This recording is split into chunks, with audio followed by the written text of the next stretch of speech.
ain't going away. They told me I was wrong, but look at my ass today. Da da da da da da da da da da da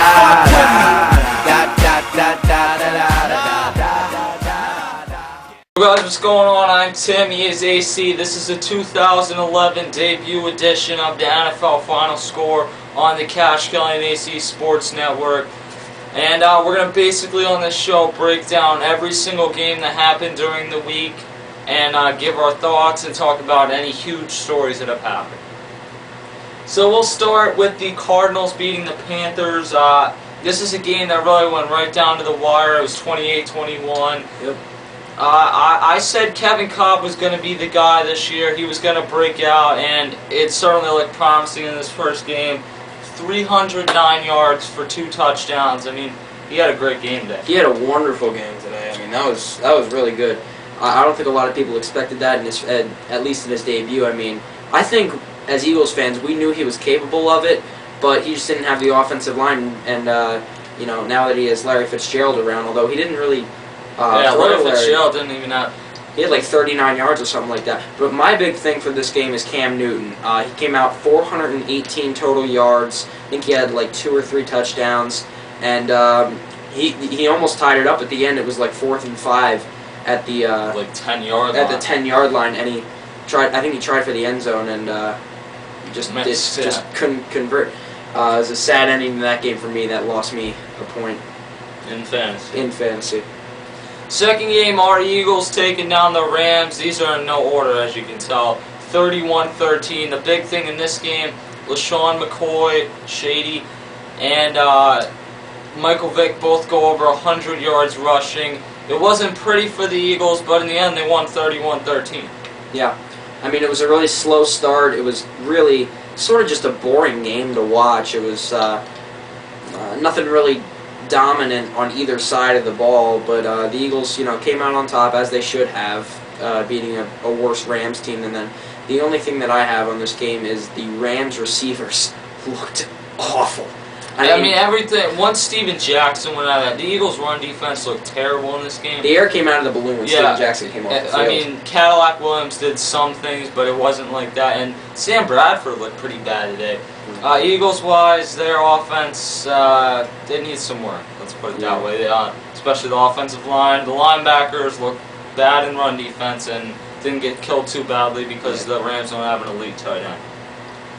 Third game, another game that went right down to the wire, and that is the 49ers, who actually went 33-17. But with like 4 minutes left, it was a close game. Ted Ginn gets a kick return. He returned it. Then who were they playing? The Seahawks. Oh yeah. The Seahawks have a 3-and-out. They punt, and Ted Ginn returns a punt for a touchdown. So Ted Ginn basically broke this one wide open. Former Dolphins receiver, hasn't had a great career as a receiver, but he's become an elite punt returner in this league. Yeah, he's got a pretty sick return game, and if that stupid rule hadn't been put in this year, he might even be a threat on kick returns too, but nobody's a threat on kick returns anymore. Yeah. So, I'm not really sure why I picked the Seahawks in this game. It was the 49ers. I don't know why you picked the Seahawks in any game, to be honest with you, this season. Yeah. I think the Seahawks are going to be a pretty bad team. Tavares Jackson's their quarterback. They do have some pieces there, but Tavares Jackson's their quarterback, and that's a rather important position on an NFL team. Jay Cutler goes over 300 yards. He was helped out pretty nicely by a Matt Forte catch. It was a screen pass, and then he just broke it for like an 80-yard touchdown. I mean, he didn't look bad. I'm not a Jay Cutler fan, but in the end, I picked the Falcons to win this game. They came out flat. Matt Ryan did throw for over 300 yards, but also no touchdowns. It's a disappointing game if you're a Falcons fan. 30-12, Bears win this game. The next game, the Bengals go over the Browns 27-17. Not much to say there. A bad team beating a worse team. You know, we both picked the Browns, but it just Andy Dalton left this game hurt. We're going to have to keep our eyes on that one. A.J. Green had a nice debut game. The Bills go over the Chiefs 41-7. This was the surprise of the week. I was in a survivor pool. My dad told me just put in a pick for me because I'm not sure I want to pick. I said, well, I'm taking the Chargers.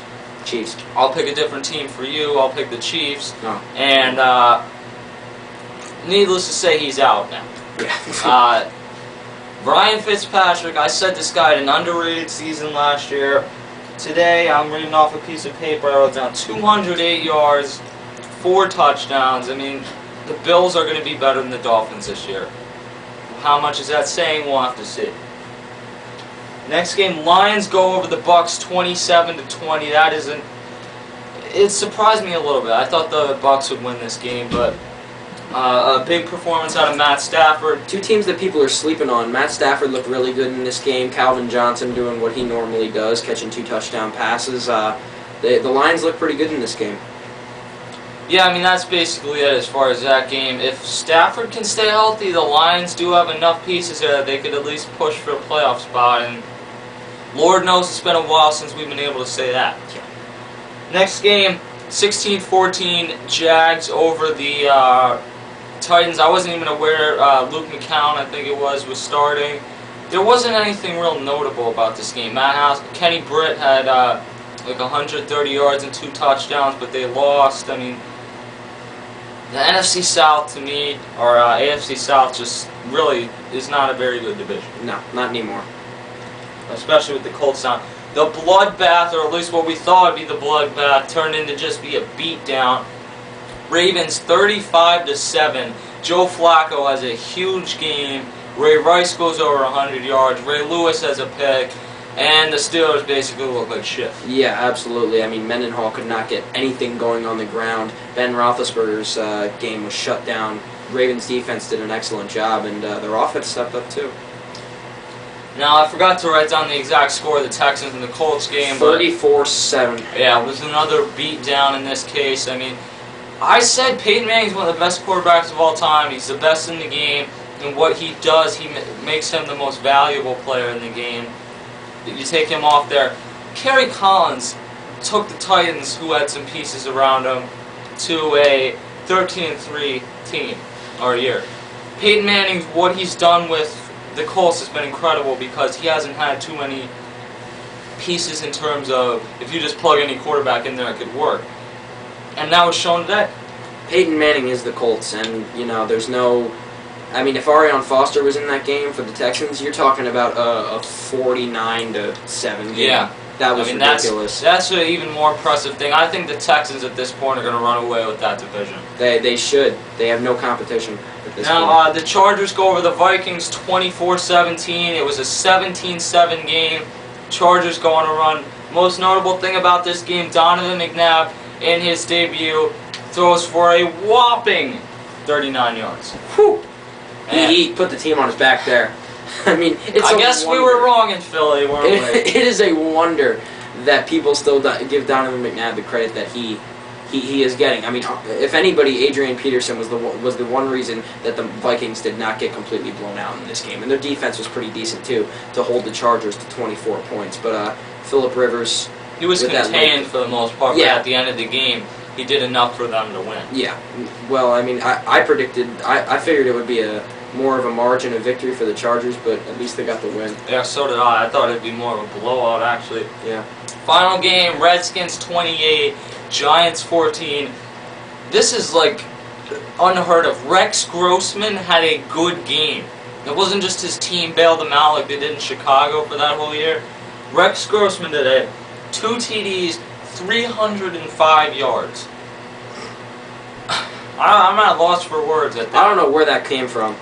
I don't know where that came from. But something about the Redskins today, they looked like one of those teams that's a team of destiny to win something. Everyone counted them out. Rex Grossman's, as they said in the game, is a punchline in every single city across America. I mean, what else do you need to say? He seems like he's determined. I hope the guy does well. I mean, when everyone counts you out, it's nice to see somebody go ahead and prove everyone wrong. I think he sucks for the most part, but if he can prove me wrong, then good for Rex Grossman. If the Redskins go 500 this year, or even like 7-9, 6-10. You know, and that's more than I predicted. Yeah, I thought they'd be like 3-13. Yeah, but I 4-12. Look at them going off of what we saw in this game today. They look like they might be able to be a 500 team. And the Giants' pass defense is just atrocious. I mean, they lost a ton of people. The Giants' defense in general is atrocious. Looked pretty bad today. Yeah, I mean, well, the defensive line didn't look terrible, but Yeah. the secondary, it's just killed by injuries. The Prince of Mukamura, a bunch of guys. I don't know. I think the Cowboys might be a better team than the Giants. And then, I mean, you talk about the rest of the games. What really caught your mind throughout this whole week? I mean, you know, Cam Newton just exploded for 418 yards. That's pretty impressive. In your first game, I think that's an all-time record for most yards thrown by a rookie. It might. I don't think it was 418 passing yards though. I think it was combined yards. Still, I mean that's pretty. I thought Cam Newton would be a bust. I mean, looking at their offensive line or the offense, they have a good offensive line actually too, with Jordan Gross, guys like that. But I mean, you got Jeremy Shockey, you got the other tight end, Greg Olsen, you got D'Angelo Williams, Jonathan Stewart, Steve Smith. Things could actually go well enough that team could make the playoffs. And that's the thing with the NFC South, is that every single year a different team seems to win that division. It's an interesting division to watch, and it's going to be fun to watch it throughout the season. Yeah, I mean, basically the rest of the divisions, there were a lot of upsets today, like the Bills game. I think that things are going to settle down next week, though. We're going to see a lot. I think what happened was a lot of the teams that weren't practicing together, or you know, guys that have new free agents and everything, trying to input new schemes, and with the shortened off season, I think that got to a lot of teams, and I think that's why a lot of the upsets that we saw this week happened. Yeah, I think that things are going to settle down, though. The product this week wasn't great, it wasn't terrible. There were some good games, some bad games. One thing I learned, Brian Billick is a shitty announcer. Yeah, he's awful. Not as bad as Joe Buck and Troy Aikman. They're getting there, though. Yeah, they're making a run, though. I mean, Fox is doing a terrible job bringing in announcers. I can tell you that much. I actually like Chris Collinsworth and Al Michaels, and I like Kevin Harlan too on CBS. There's a lot of good announcers, and then there's a lot more that are not so hot. Yeah, But, I mean, that was sort of a painful game to watch, because it was the Eagles game we're talking about. It was boring, and it had horrible announcers. Yeah, I don't know. We'll have to see about the Eagles. We'll have to see about a lot of teams. We'll try and recap the Monday night and Sunday night games. We'll see what happens. Check back or go back a few videos, and you'll see our predictions for those games. And basically, so far I think I'm at 5-8, and I think you're at 6-8. 6 and 7. 6 and 7. Something like that. We're subpar for what we need to be, but we'll get there. All right. So I'm Tim. He's AC. This is the NFL Final Score. Be here every week for NFL predictions, and by here I mean this channel. You got NFL predictions on Friday or Saturday. You got, well, actually, you have Wednesday night. You got predictions for the Thursday night game, Tuesday or Wednesday, and then Thursday or Friday or Saturday, you're gonna get Sunday night. You're gonna get the recaps of this game. You get great MLB coverage throughout the playoffs. You keep get checking NBA back through coverage. the postseason. We're gonna have extensive coverage of the MLB postseason. They're doing this every week. A lot going on this fall. And we're closing in on the best sports month of the year, October. Be here, be ready, because we're gonna bring it. It's going down. We'll see it. Oh, knocked over the tag can.